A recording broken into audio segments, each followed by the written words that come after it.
Dice el versículo que cuando llegó el día de Pentecostés, estaban todos unánimes juntos. En principio tenemos que decir que estaban esperando el cumplimiento de la promesa. Cuando nosotros leemos en el capítulo 1 del libro de los Hechos, el versículo 4, dice que estando juntos les mandó el Señor a sus discípulos que no se fueran de Jerusalén, sino que esperasen la promesa del Padre, la cual les dijo: oísteis de mí. Porque Juan el Bautista, ciertamente bautizó con agua, mas vosotros seréis bautizados con el Espíritu Santo dentro de no muchos días.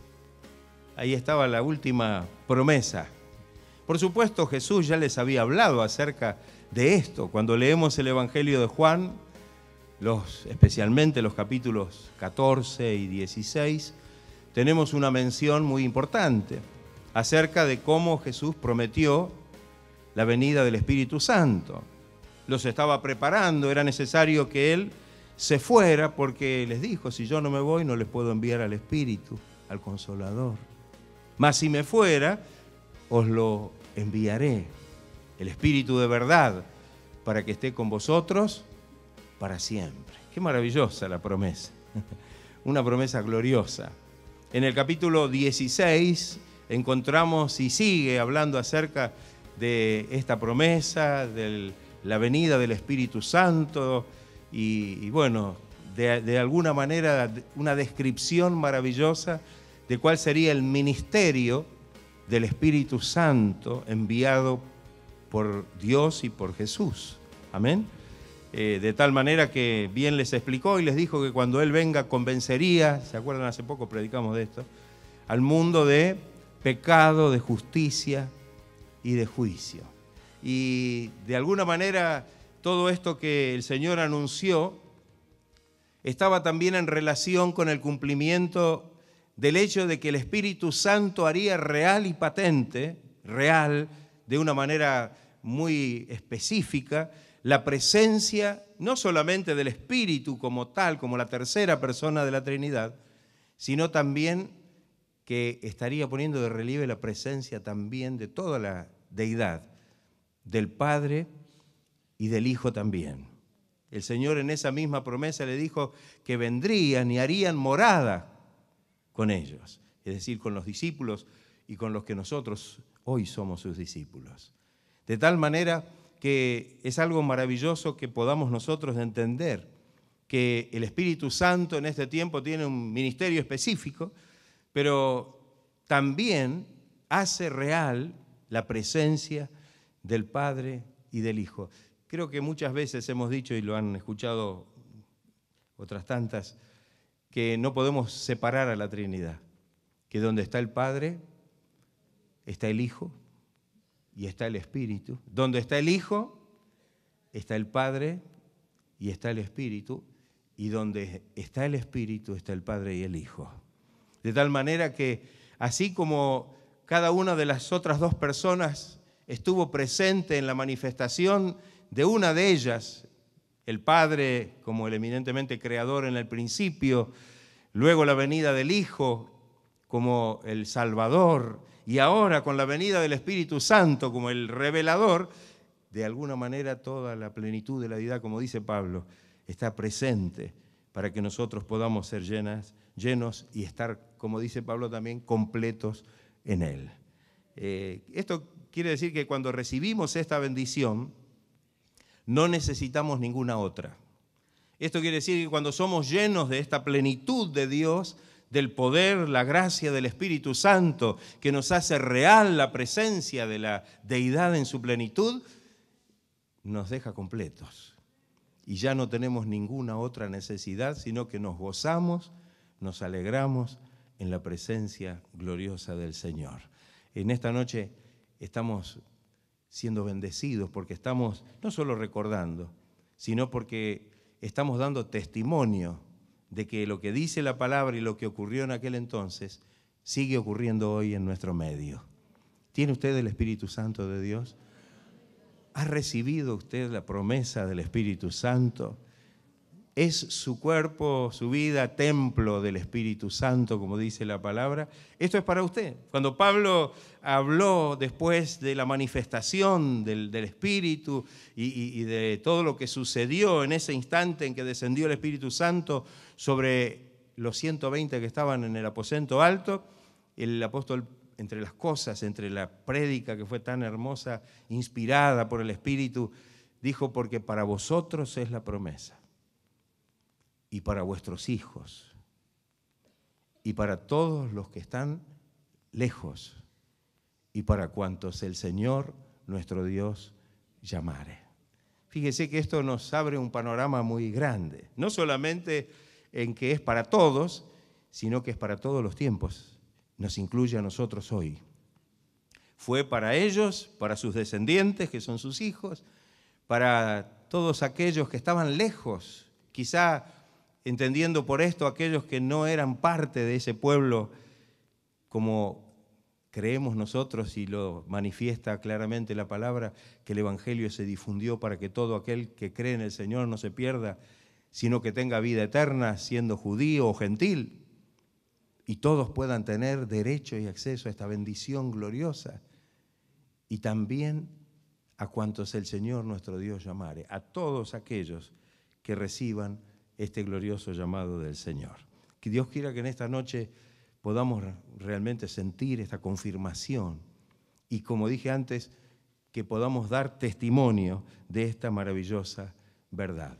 Los discípulos estaban juntos porque les mandó que no se fueran de Jerusalén, sino que estuvieran esperando la promesa que se iba a cumplir, la cual les dijo: oíste de mí. Tal vez refiriéndose a lo que dijimos antes, al texto de Juan, ¿no? Y ellos estaban, en primera instancia, tenemos que entender que fueron obedientes. Y no solamente me estoy refiriendo a los 12 o a los 11 más, el discípulo que fue elegido después, Matías, sino que también había otros tantos, ¿no? Eran 120 los que estaban reunidos y estaban esperando la promesa que el Señor les dijo que iba a venir sobre ellos dentro de no muchos días. De hecho, ¿cuántos días se cumplieron desde la ascensión del Señor hasta el derramamiento del Espíritu Santo? 10 días. No fue mucho lo que tuvieron que esperar. Amén. Sí, el Pentecostés se celebra 50 días desde la muerte del Señor. Amén. Pero desde este último anuncio pasaron solamente 10 días para que la promesa del Señor se cumpliera. Estaban todos unánimes juntos. Hoy escuchábamos también, ¿no?, la importancia de poder estar de la manera correcta. No solamente estaban reunidos esperando la promesa y bueno, por el momento vamos a mantenernos como nos dijo el Señor y bueno, no nos vamos a dispersar, pero la forma en que estaban hizo propicia la experiencia. Estaban unánimes juntos, son dos cosas diferentes. Juntos quiere decir que estaban en un mismo lugar, como estamos nosotros acá en esta noche. Estamos juntos.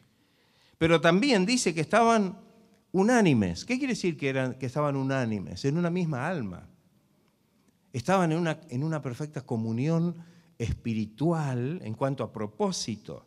Estaban juntos con un propósito determinado que era esperar el cumplimiento de la promesa del Señor. Es decir, estar esperando una verdadera bendición espiritual que el Señor les había prometido.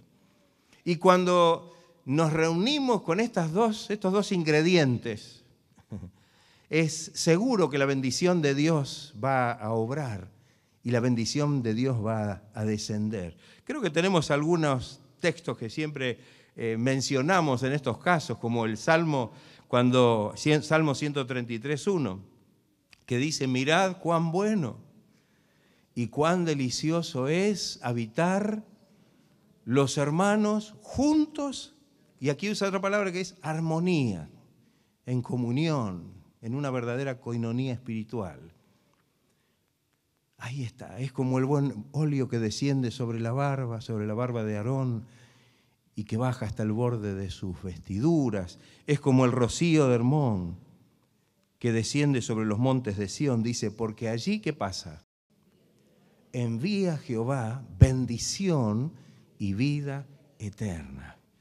Mirad cuán bueno, cuán delicioso es poder estar de esta manera, porque cuando estamos de esta forma, esperando la bendición de Dios, la bendición de Dios se manifiesta en ese lugar y se manifiesta en este lugar.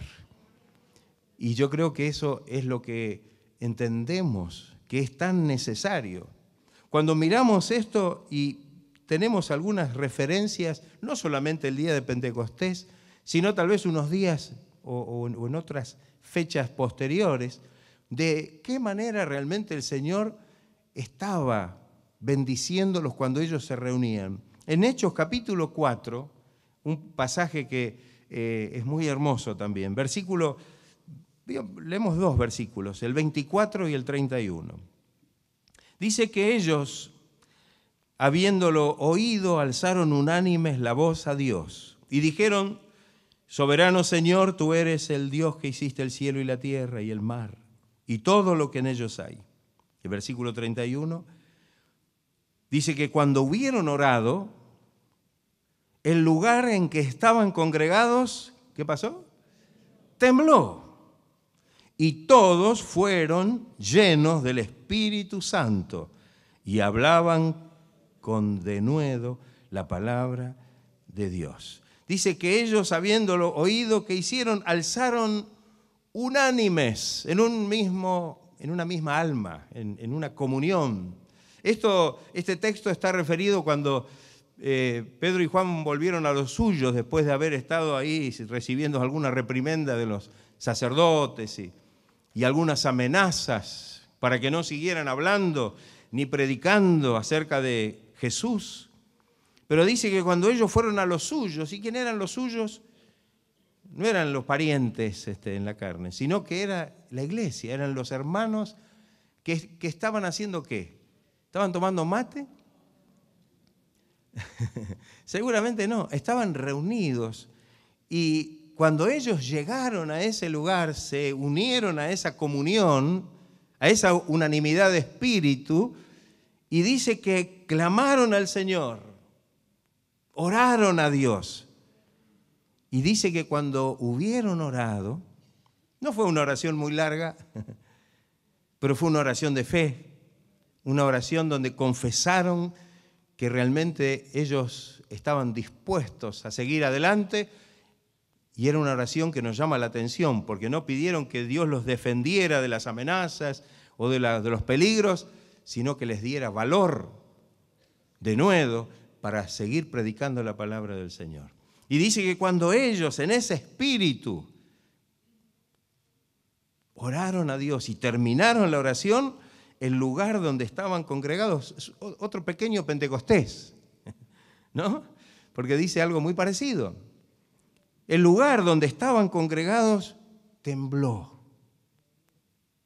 y que todos fueron llenos del Espíritu Santo.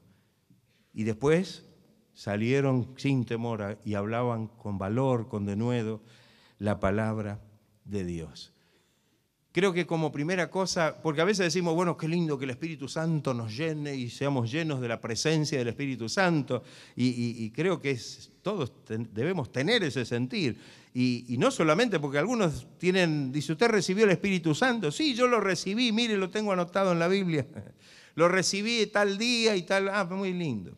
¿Y ahora qué pasa? ¿Está el Espíritu Santo en su corazón? ¿Sigue el Espíritu Santo obrando y llenando su vida con el poder de lo alto? No puede ser un recuerdo de un tiempo mejor en nuestra vida cristiana, sino que tiene que ser una experiencia actual. Tiene que ser algo del presente, algo del hoy. Y entonces necesitamos escudriñar la palabra y ver de qué manera aquellos que recibían la bendición de Dios estaban. Y yo digo, qué importante.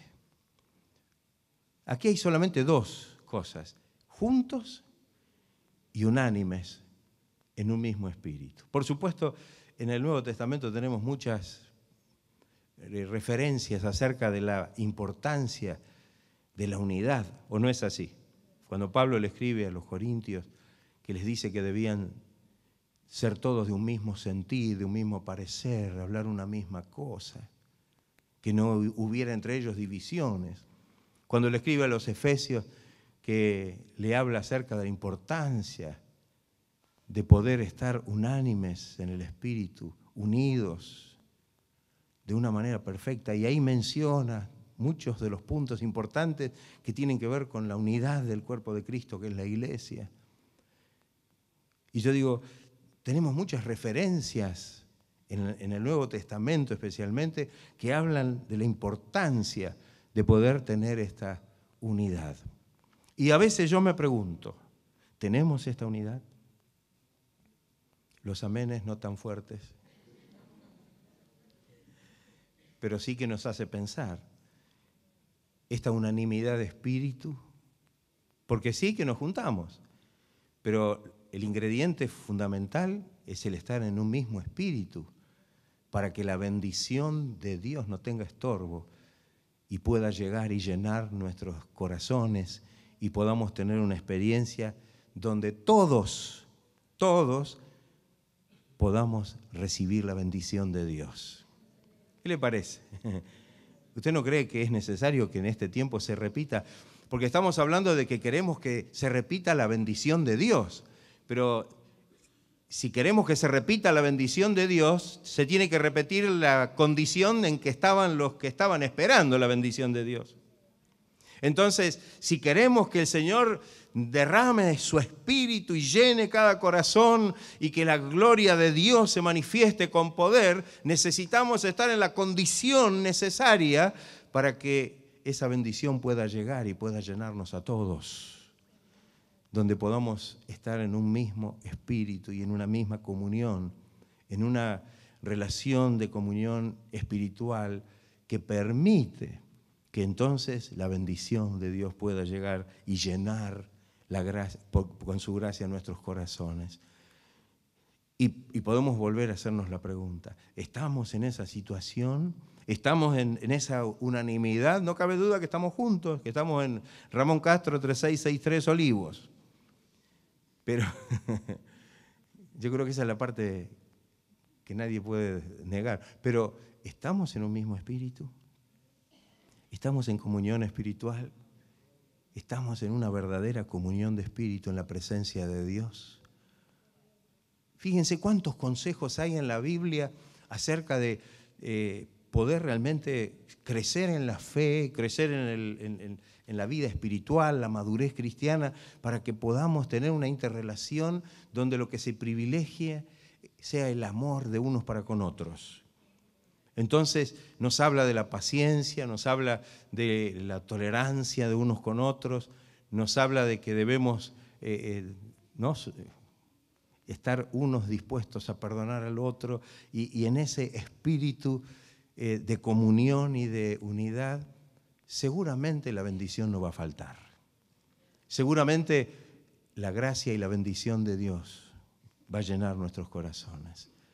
Que el Señor nos ayude, que lo pensemos, pero que no nos durmamos en el pensamiento, sino que lo que resulte de esta reflexión que hagamos en lo que estamos hablando, podamos cambiar la actitud y decir, yo quiero recibir la bendición de Dios. Cada vez que nos juntamos o nos reunimos, no quiero que sea solamente un momento donde podemos, estar como entreteniéndonos unos con otros, sino que realmente podamos estar en la presencia de Dios para recibir nada más y nada menos que lo que el Señor nos puede dar, que no es otra cosa que el poder y que la gracia, que es la gracia de su Espíritu Santo. Gloria sea el nombre del Señor. Alabado sea el nombre de Cristo. Gloria al Señor. Gloria a Dios. Qué hermoso, ¿no? Y dice que en el versículo 2, de repente, estando ellos en ese espíritu de oración, de comunión, en esa comunión espiritual, dice que de repente, quiere decir espontáneamente, ¿no? No, sin preparativo, sin ningún anuncio, sino que de repente vino, ¿de dónde? Del cielo. Esto no fue algo terrenal, no fue una cuestión que vamos a tener que, a ver, hermano, gritemos para ver si recibimos la bendición. No, parece que tenemos que hacer un poco de fuerza nosotros para que esté la bendición. No. La bendición, ¿de dónde viene? De Dios. Y si en todo caso hay que hacer ruido, el que lo va a hacer es Dios. En este caso, el que hizo el ruido parece que fue Dios, porque de repente vino del cielo un estruendo. ¿De dónde vino el estruendo? Del cielo. Vino del cielo, de Dios, un estruendo, como de un viento recio, como de un viento potente, de mucha fuerza, que soplaba, si fuera un huracán. Y dice, el cual llenó toda la casa donde estaban sentados. Fíjense que estaban sentados.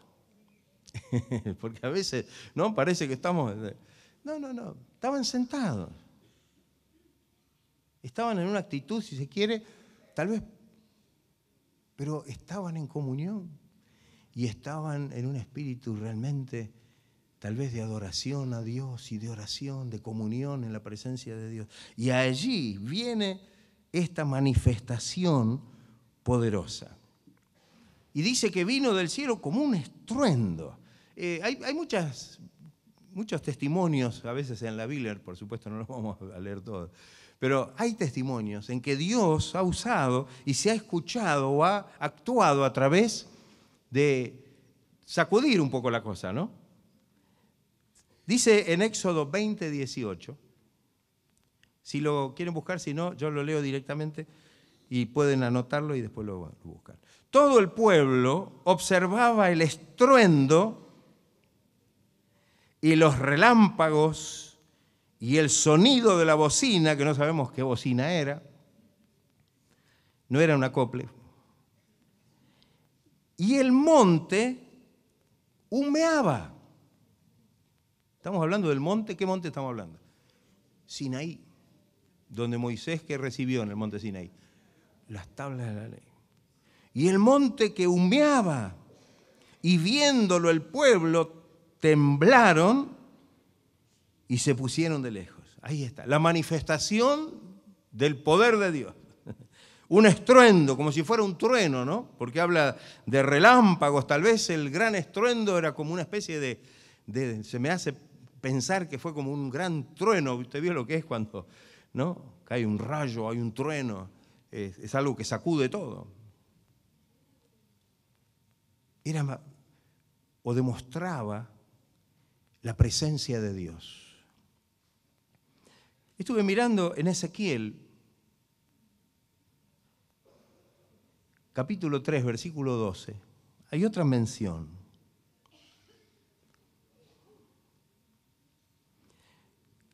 Ezequiel 3, 12 y 13. Dice, y me levantó el espíritu y oí detrás de mí una voz de gran estruendo. Fíjese, aún la voz de Dios sonaba como un estruendo que decía, bendita sea la gloria de Jehová desde su lugar. Oí también el sonido de las alas de los seres vivientes que se juntaban la una con la otra, y el sonido de las ruedas delante de ellos, y el sonido de gran estruendo. Era la manifestación de algo poderoso de parte de Dios. ¿O no es así? Una gran visión, pero aquí menciona el estruendo, pero no el estruendo que hacían ellos, sino el estruendo que Dios hacía. El estruendo que Dios hacía. O sea que, de alguna manera, Dios a veces es Él el que hace el estruendo. Y es mejor que lo haga Él el ruido, no nosotros. Y dice que ese estruendo era como de un viento potente que soplaba. La mención del viento también la vamos a encontrar muy repetida en la Biblia. Muy repetida en la Biblia. En el libro de los Salmos, 104:4 dice: el que hace a los vientos sus mensajeros y a las flamas de fuego sus ministros. ¿Se da cuenta? En Ezequiel, capítulo 37, versículo 9, donde se habla acerca de el valle de los huesos secos, dice: y me dijo, profetiza al espíritu, profetiza, hijo de hombre, y di al espíritu, así ha dicho Jehová el Señor, espíritu, ven de los cuatro vientos y sopla sobre estos muertos y vivirán. Gloria a Dios. Alabado sea el nombre de Cristo. Usted sabe lo que pasó. Era un valle de un ejército muerto, huesos secos. Y sin embargo, fue tan grande el poder de Dios, la manifestación del poder de Dios, que esos huesos secos se convirtieron en un gran ejército. Vino sobre ellos los tendones, la carne, y después Dios le puso espíritu y ahí estaba en pie. Dios les dio vida. La manifestación del poder de Dios. Dios puede, y se menciona el viento como una forma en que realmente Dios ha usado muchas veces. Hay muchos textos en la Biblia. Solamente tomo uno o dos para que sepamos que lo que pasó ese día no fue único de ese día. No fue lo único. Dios muchas veces tronó desde lo alto. Muchas veces. Y esto es algo importante, que podamos realmente saber que cuando Él está dispuesto a hacer algo, seguro que Dios va a manifestarlo de alguna manera. Y si Dios tiene que hacer ruido, que lo haga el Señor. Quizá viene a nuestra mente un poco cuando, después lo vamos a mencionar, Elías, cuando estaba con los profetas de Baal, y los profetas de Baal tuvieron que empezar a orar a su Dios para que enviara fuego sobre el altar. Mire que habrán hecho ruido. Gritaron y ruido y todo lo que hicieron y no pasó nada. Porque lo que en definitiva tenemos que entender es eso. A veces pensamos que nosotros tenemos que generar el ruido para que haya bendición. No, no, no. El ruido lo genera Dios. Si quiere. Porque eso también está en la voluntad de Dios. Porque en otras ocasiones, en vez de ruido, el Señor se manifestó en un suave silbo apacible. Hubo viento, hubo no un estruendo, pero no estaba ni en el ruido, ni en el terremoto, ni en nada. Solamente estaba en el silbo. Pero sí Dios puede manifestar, si se manifestó en esa situación, realmente de esa manera. Un estruendo, como de un viento recio que soplaba, el cual llenó toda la casa donde estaban sentados. En ese momento no sé cuál sería la situación de ellos, pero me imagino que estarían un poco asustados. ¿O no? ¿Sabe que de esto me hace acordar al 18 de abril del 2010? No, algunos se ríen porque se acuerdan de lo que pasó ese día. Que fue cuando cayó la pedrada esa tan grande, ¿se acuerdan? ¿Sí? Algunos se deben acordar bien. Nunca, yo de los años que tengo, nunca vi una pedrada de ese tamaño, que era fabulosa, nunca se había visto algo así. Fue algo espantoso. Pero ustedes ¿se acuerdan cuando empezó el ruido de las piedras en el techo? Yo cuando empezaron las piedras dije, el Señor viene. Gloria a Dios. Era algo que nunca habíamos escuchado. Yo por lo menos nunca había escuchado semejante cosa. Temblaban todas las luces. Todo se sacudía, ¿no?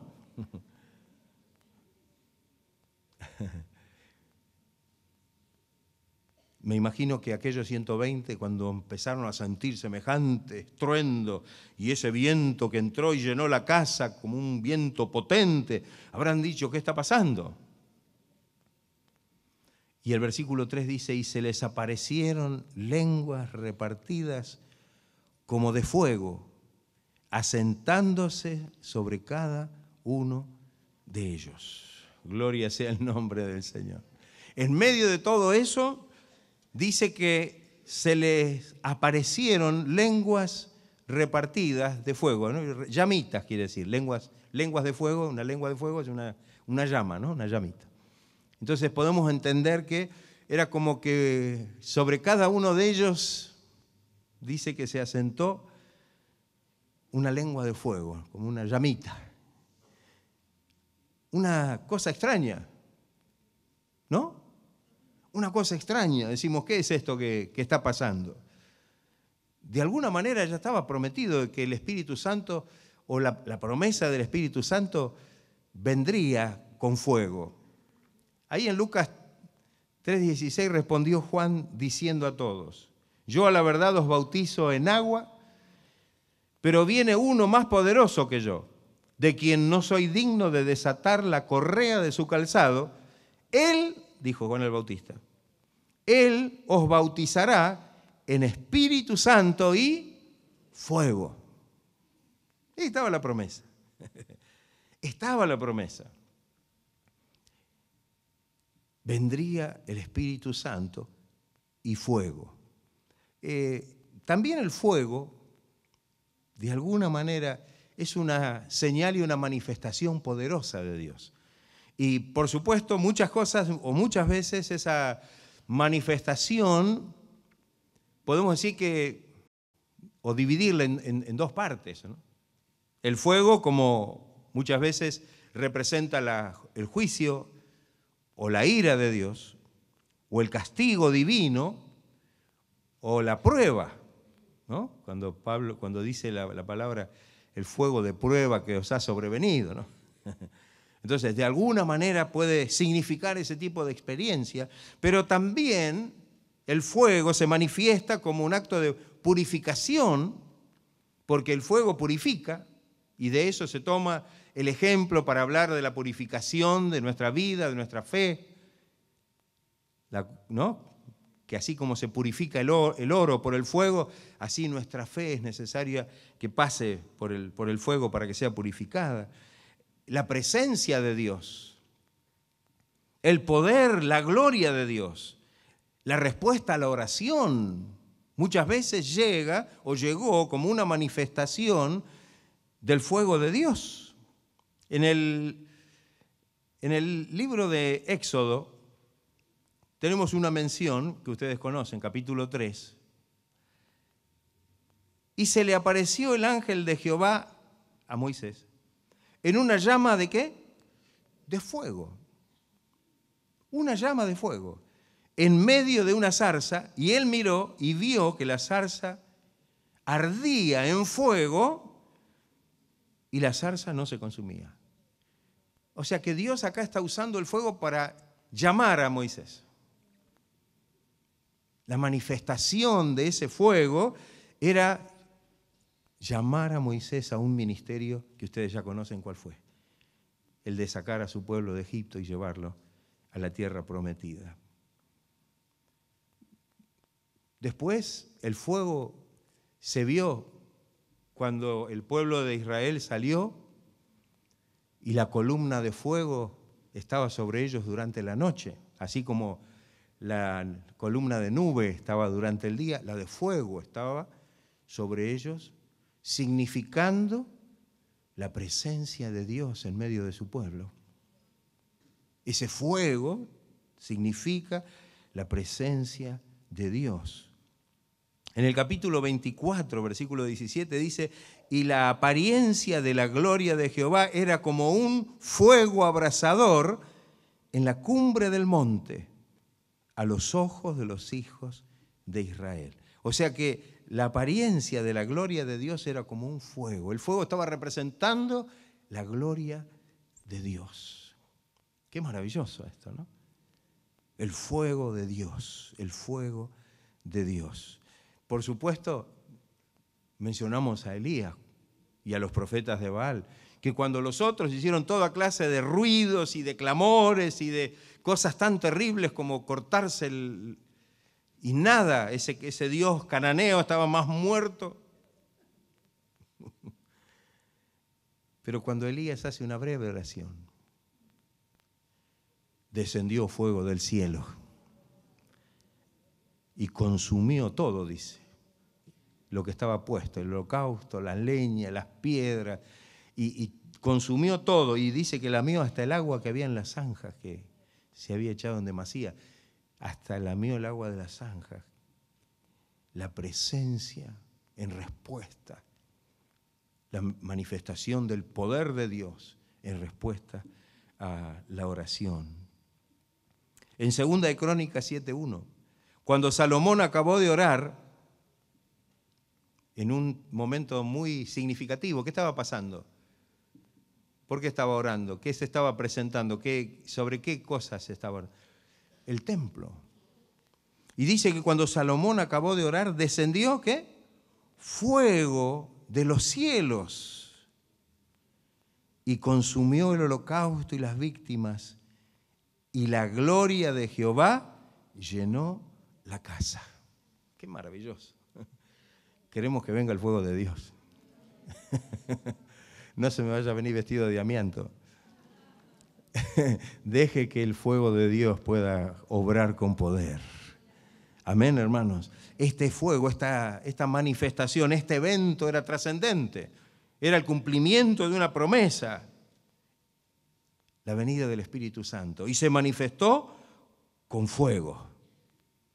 Por eso muchas veces cantamos, fuego ven, fuego ven.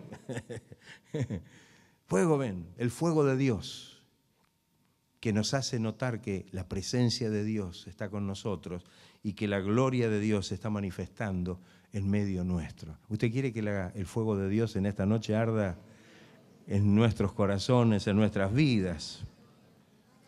Gloria a Dios. El versículo 4 dice que cuando esto ocurrió, el fuego descendió y se posó y se asentó sobre cada uno de ellos. Dice, y fueron todos. Esa palabra es importante, ¿eh? Todos. Por eso que dijimos hoy la importancia de que todos estemos en ese espíritu de unanimidad, de comunión, de armonía espiritual. Y dice que fueron todos llenos del Espíritu Santo y comenzaron a hablar en otras lenguas según el Espíritu les daba que hablasen. La primera cosa que quiero resaltar es que en realidad dice que fueron llenos del Espíritu Santo. No es que recibieron un toquecito. Mire, Señor, el Espíritu Santo me tocó. Bárbaro. Pero sabe que el Espíritu Santo que viene de Dios quiere actuar y obrar de una manera distinta en nosotros. Quiere llenarnos. Y cuando yo pienso en que el Espíritu Santo tiene que llenar nuestra vida, esto quiere decir que no hay lugar para ninguna otra cosa, porque nuestra vida la llena el poder del Espíritu Santo. ¿Qué le parece? Sí, Señor, mire, viene el Espíritu Santo, acá hay un lugarcito acá hay, para que usted puede venir, acá yo le doy un lugarcito. Él quiere venir y llenar su vida. Y parece esto que fuera una cosa que no es de mucha profundidad, pero la tiene. Porque muchas veces, no sé si estamos en la disposición de dejar que el Espíritu Santo llene nuestra vida. Porque cuando el Espíritu Santo llena nuestra vida, ¿cuál es nuestro interés? ¿Cuál es nuestra devoción? ¿Cuáles son nuestros pensamientos? ¿En qué dirección se mueve nuestra vida? Sino hacia el Señor y hacia Dios. Entonces, qué importante que el Espíritu Santo llene nuestros corazones. Porque si el Espíritu Santo llena nuestros corazones, seguramente vamos a estar totalmente entregados al Señor. Y no va a haber ninguna otra cosa que esté compitiendo en nuestra vida con el Señor. De hecho, no debiera ser. Pero la promesa es que todos seamos llenos del Espíritu Santo. En Hechos 4:31, como lo leímos hoy, dice que cuando hubieron orado, el lugar en que estaban congregados tembló y todos fueron llenos del Espíritu Santo. En Efesios 5:18 dice, no os embriaguéis con vino, en lo cual hay disolución. Antes, sed llenos del Espíritu. ¿Qué le parece? ¿Le hemos pedido al Señor que llene nuestro corazón con su presencia? ¿Estamos tomando en cuenta qué significa que el Señor llene nuestra vida con el Espíritu Santo? Que nuestra vida ya no es nuestra, sino que ahora le pertenece al Señor, y que nuestra vida esté llena del Espíritu Santo significa que no tengamos un montón de otras distracciones y cosas que realmente nos estén ocupando y distrayendo de las cosas de Dios. El Señor quiere llenar nuestra vida con el poder de su Espíritu Santo. ¿Quiénes quieren ser llenos en esta noche con el poder del Espíritu de Dios? No le estoy hablando de un toque, no le estoy hablando de una salpicadita de bendición, de una visita, le estoy hablando de un llenamiento de poder desde lo alto en nuestros corazones. ¿Estaremos dispuestos de corazón? Hemos levantado nuestra mano diciendo, Señor, yo quiero ser lleno con el poder del Espíritu Santo. En esta noche, Señor, no quiero solamente un toque de la bendición, Señor, quiero estar y recibir la llenura, el llenamiento del poder de tu presencia y de tu Espíritu en mi corazón. Y dice que cuando el Espíritu se manifestó de esa forma, comenzaron a hablar en otras lenguas, según el Espíritu les daba que hablasen. La manifestación fue muy particular en ese momento, porque cuando nosotros seguimos leyendo el texto del libro de los Hechos, nos damos cuenta que las lenguas que ellos recibieron eran entendidas eran lenguas de otras naciones, y que para aquellos que estaban en ese lugar, en Jerusalén, para esta fiesta, esas lenguas eran conocidas y les resonaba esto extraño. Dice que moraban en Jerusalén judíos, varones piadosos, de todas las naciones bajo el cielo. Y hecho este estruendo, esta manifestación, fíjese que esto no lo escucharon los discípulos nada más, los 120. Se ve que todos. Y hecho este estruendo, se juntó la multitud. Dice, ¿qué está pasando? Y estaban confusos porque cada uno les oía hablar en su propia lengua. Personas de distintos países, de distintas nacionalidades, escuchaban que estos que estaban hablando, que estaban en voz alta, estaban hablando en la lengua original de ellos. Y estaban atónitos, sorprendidos, maravillados, diciendo, mirad, no son galileos estos que hablan, no son de acá, de Galilea. ¿Cómo pues les oímos nosotros hablar, cada uno en nuestra lengua en la que hemos nacido? Algo extraño. Partos, medos, elamitas, los que habitamos en Mesopotamia, en Judea, en Capadocia, en el Ponto y en Asia, en Frigia y en Panfilia, en Egipto y en las regiones de África, más allá de Cirene, y romanos aquí residentes, tanto judíos como prosélitos, cretenses, árabes, les oímos hablar en nuestras lenguas las maravillas de Dios. Era algo extraordinario. Era imposible que estos galileos, este puñado de galileos, supieran todos estos idiomas. Y esto fue lo que realmente atrajo y sorprendió y maravilló a toda esta gente. Y estaban atónitos, perplejos, y se decían unos a otros, ¿qué quiere decir esto? ¿Qué es lo que está pasando? Mas otros se burlaban, ¿no? Y decían, están llenos de mosto. Tampoco tenía asidero la observación, porque en todo caso, si hubieran estado llenos de mosto, no creo que hubieran hablado en otras lenguas tampoco. Por el contrario, iba a ser más confusa la situación.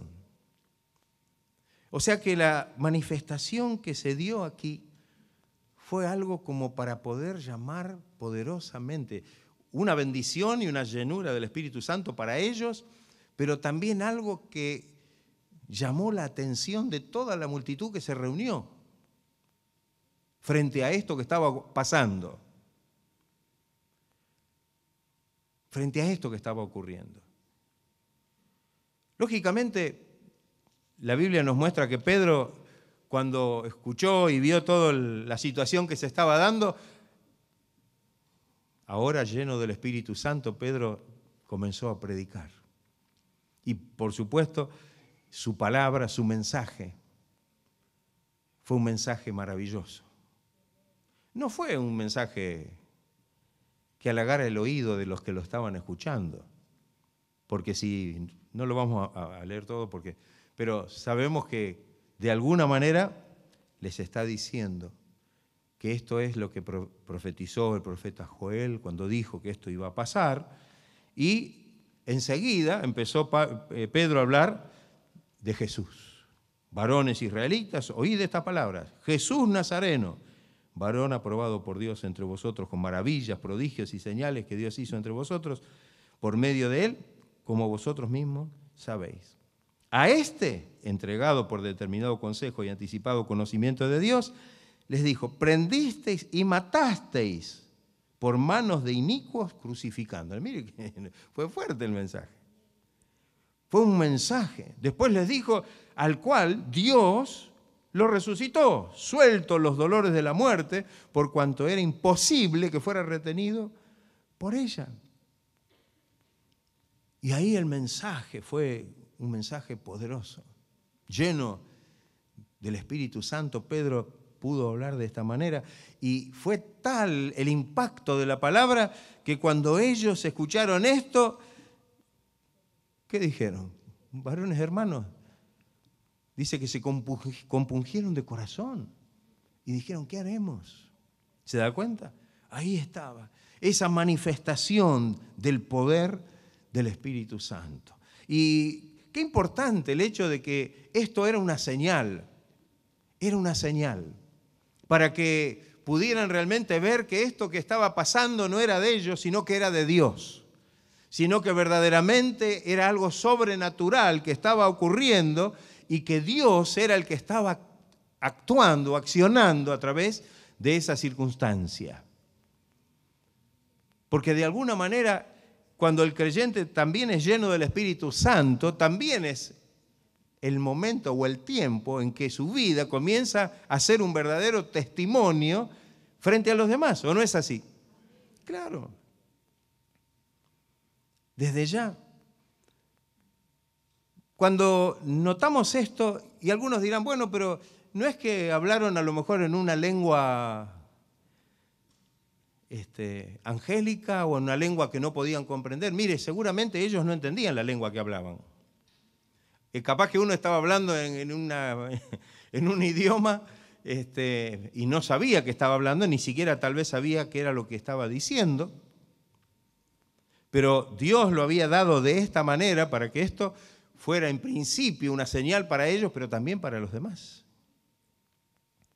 Cuando nosotros vemos en el resto de las menciones que tenemos en el libro de los Hechos, nos damos cuenta que el hablar en lengua ha tenido algunas variantes.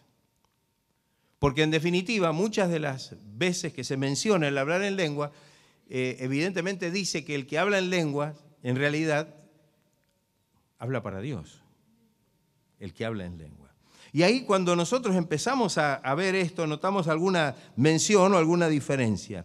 Dice o habla del hablar en lenguas. En Hechos 10:46, en la relación que se hace con Pedro cuando llega a la casa de Cornelio, dice que porque los oían que hablaban en lenguas y magnificaban a Dios. Esta gente que no sabía nada, que no no entendía mucho del Evangelio, era la primera vez que estaban escuchando un mensaje de la palabra del Señor, y mientras Pedro les estaba hablando, el Espíritu Santo vino sobre ellos y comenzaron a hablar en lenguas, dice.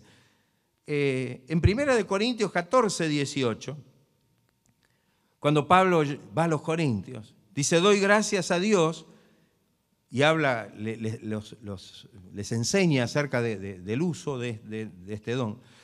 Dice, doy gracias a Dios que hablo en lenguas más que todos vosotros. Amén. Él da testimonio de que él hablaba en lenguas. También se lo menciona como don de lenguas. En 1 Corintios 12, 28, dice, y a unos puso Dios en la iglesia primeramente apóstoles, luego a profetas, los terceros maestros, luego los que hacen milagros, después los que sanan, los que ayudan, los que administran, y dice, los que tienen don de lenguas. Don de lenguas. Y aquí es donde a veces viene un poco la confusión. Y alguno dice, bueno, pero se toman del texto de 1 Corintios capítulo 14, donde Pablo hace una enseñanza acerca, y creo que ahí nos da la pauta de poder discernir qué es una cosa y qué es la otra. Que en definitiva el hablar en lenguas, tal cual se menciona en algunos pasajes o lugares de la Biblia, como en el caso de Cornelio, como en el caso de Hechos 19, cuando Pablo va a Éfeso, y ahí también ora por esos que habían creído y dice que recibieron el Espíritu Santo y hablaban en lenguas. Entonces, aquí en el capítulo 14 hay alguna instrucción acerca de tal vez la diferencia que hay entre el hablar en lengua como algo personal y que nos relaciona directamente con Dios, y con el don de lenguas, que en definitiva ya no está en la esfera de lo personal y de nuestra relación íntima con Dios, sino que nos es dado para edificación de la iglesia. Es decir, que mientras el hablar en lenguas, en una lengua desconocida, que pueda ser en algún idioma, como ha pasado o nos ha pasado en algún momento, donde hemos tenido la experiencia de esto, o hablar en una lengua ¿no? En un silabeo que en realidad nosotros no comprendemos, nuestro entendimiento no comprende, pero dice que por el Espíritu hablamos misterios, hablamos cosas que solamente las conoce el Señor. En 1 Corintios capítulo 14, versículos 2 y 4, dice, porque el que habla en lenguas no habla a los hombres, el hablar en lenguas, sino ¿a quién habla? A Dios. Es una relación con Dios. Pues nadie le entiende, aunque por el Espíritu habla misterios. En el versículo 4 dice, el que habla en lengua extraña, a sí mismo se edifica. Es decir, es algo personal. Es una experiencia por el Espíritu Santo que es para edificación propia. No sabemos lo que decimos. Es algo que Dios usa para poder edificar nuestra vida en lo espiritual, en lo interno en nuestra vida. Ahora, el don de lenguas, como siempre se nos ha enseñado que los dones no son para nosotros. Los dones Dios los da para la edificación de la iglesia. Y esto tiene que ver ya no con nuestra relación personal con el Señor, sino con algo que Dios hace a través de nuestra vida para bendición o edificación de los que nos rodean, especialmente de la iglesia. En 1 Corintios 14, 5, dice, así que quisiera que todos vosotros, dice Pablo a los corintios, hablaseis en lenguas. O sea, no está diciéndole no hablen en lengua. No, le está diciendo quisiera que todos hablen en lengua. Porque esto es lo que deben hacer. Pero más, que profeticéis. Porque mayor es el que profetiza que el que habla en lenguas, a no ser que las interprete para que la iglesia reciba edificación. Hay un texto en la carta a los Efesios que es muy interesante. En el capítulo 4 hay dos versículos que los podemos leer uno seguido al otro. El 8 dice, por lo cual, dice, subiendo a lo alto, llevó cautiva la cautividad y dio dones a los hombres. ¿De quién está hablando? De Cristo, ¿no?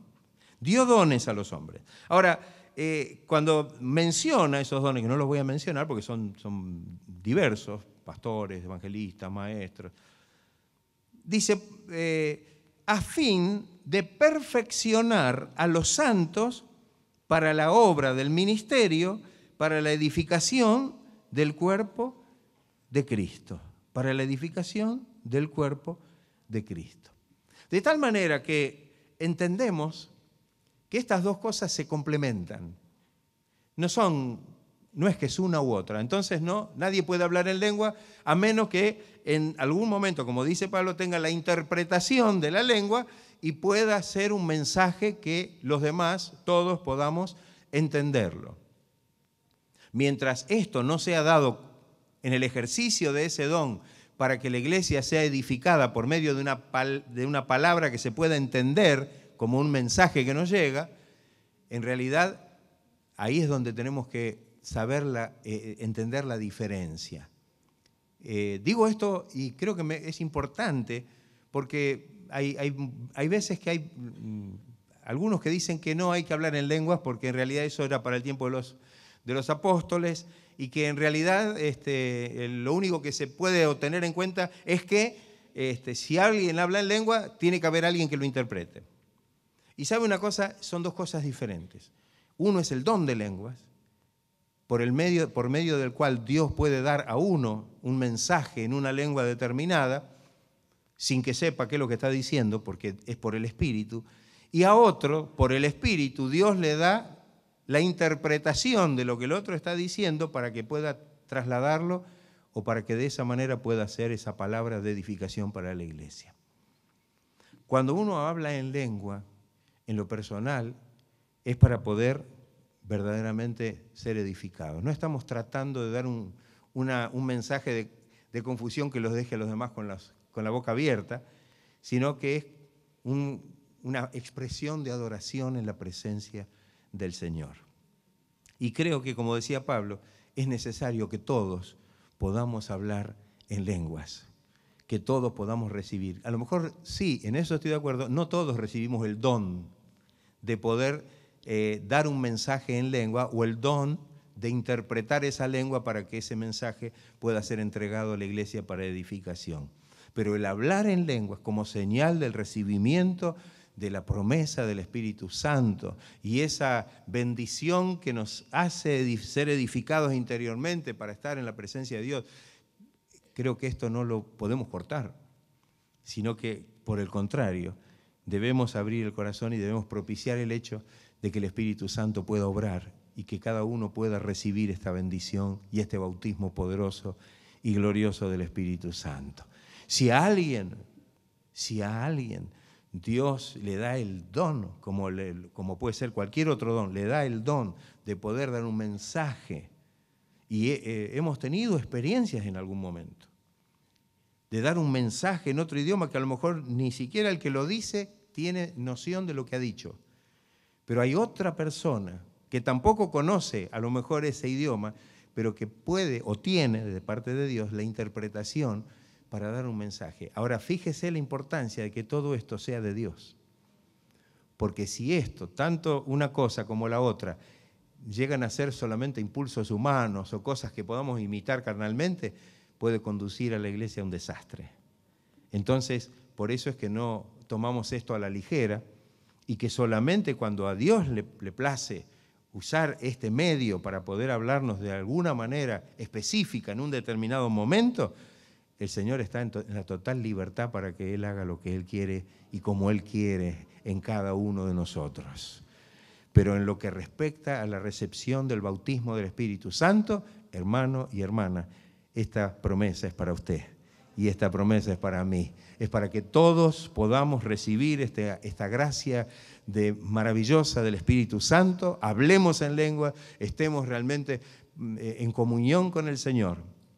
Y que no sea, como dice Pablo, desordenadamente. Amén. Todo tiene su tiempo. Cuando cantamos, cantamos. Cuando oramos, oramos. Cuando escuchamos la palabra, la escuchamos. Y cuando adoramos a Dios, seguramente Dios puede dar el adorarle en lenguas o el adorarle hablando en lenguas, porque eso es algo que cada uno en lo personal está tributando al Señor en ese momento en la adoración. Entonces, eso es algo muy personal. Por eso es tan importante ese momento de adoración. Ustedes fíjense, cada uno adora a Dios y está en comunión con el Señor. Ahí no estamos ministrando uno para el otro, sino que es algo personal, en la adoración, en lo personal. Y ahí es donde el Espíritu obra de una manera maravillosa. El don tiene un uso específico y si a Dios le place, queremos decirle al Señor en esta noche que está en total libertad para poder usar ese don y nosotros estar con los oídos abiertos para recibir lo que el Señor nos quiere hablar y nos quiere decir mediante el obrar de su Espíritu Santo. ¿Estamos de acuerdo? ¿Estamos dispuestos a pedirle al Señor que nos llene del poder de su presencia, que nos llene del Espíritu Santo para que podamos realmente estar en una perfecta comunión con el Señor? Y esa lengua que usted no la va a entender, ni nadie la va a entender, seguramente va a ser una bendición y una fortaleza, una edificación personal. Amén. El que habla en lengua, a sí mismo se edifica y le habla a Dios en misterio, cosas que en realidad solo Dios conoce y que solo el Espíritu puede obrar en el corazón de cada uno de nosotros. ¿Estaremos dispuestos a alabar al Señor en espíritu y en verdad, con apertura de corazón, pedirle al Señor que nos llene de su presencia, que este Pentecostés que tantas veces lo relacionamos con movimientos y cosas, que lo pensemos que tiene que haber una disposición genuina de corazón para que el Espíritu Santo pueda obrar con libertad en medio de su pueblo? Amén. Creo que Él es el que tiene más interés que nosotros. Él es el que quiere estar en medio nuestro. Y Él es el que quiere derramar el poder de su Espíritu Santo sobre cada corazón para que seamos llenos de su presencia.